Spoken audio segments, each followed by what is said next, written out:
Radin Inten II gugur dalam pertempuran.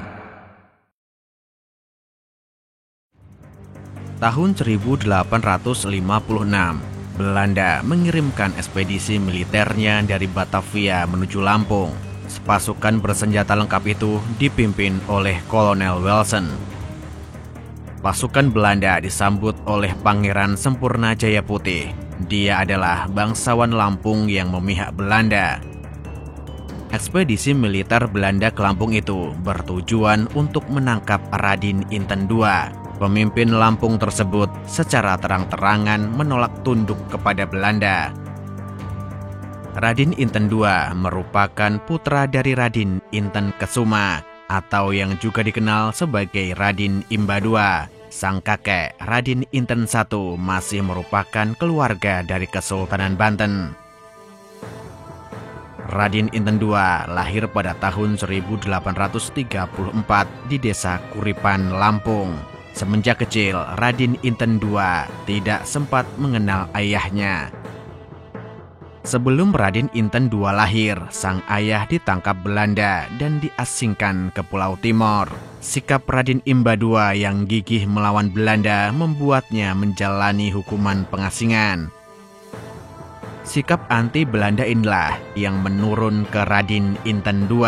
Belanda harus menggunakan operasi militer skala besar untuk menghadapi perlawanan Radin Inten II dan rakyat Lampung.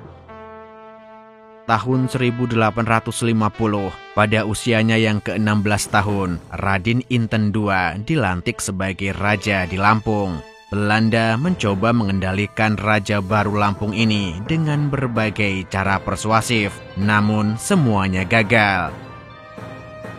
Sedangkan Radin Inten II sejak awal memimpin Lampung, langsung memperkuat pasukan dan pertahanan. Benteng-benteng diperkuat dengan menambah jumlah pasukan dan persenjataan. Perang terbuka pun pecah. Tahun 1851, berkekuatan 400 personil, Belanda menyerang benteng di Merambung. Pada pertempuran ini, Belanda berhasil dikalahkan. Pertempuran di Lampung menjadi berlarut-larut. Menyadari tidak bisa mengalahkan pasukan Radin Inten II, Belanda mengadakan genjatan senjata. Genjatan senjata ini hanya tipuan Belanda untuk mengulur waktu. Tahun 1856, 9 kapal perang, 3 kapal pengangkut, dan puluhan kapal lainnya yang dipimpin Kolonel Welsen bergerak dari Batavia menuju Lampung. Melihat besarnya kekuatan musuh, Radin Inten menggunakan taktik perang gerilya. Kolonel Welsen mengultimatum Radin Inten II agar menyerah dalam waktu 5 hari. Ultimatum yang diabaikan begitu saja oleh Radin Inten II. Kolonel Welsen segera mengerahkan pasukannya menyerbu pusat-pusat pertahanan pasukan Lampung. Hingga berbulan-bulan berikutnya, Belanda masih belum mampu menangkap Radin Inten II. Hingga kemudian, Belanda berhasil menghasut seorang prajurit Lampung untuk menunjukkan tempat persembunyian Radin Inten II.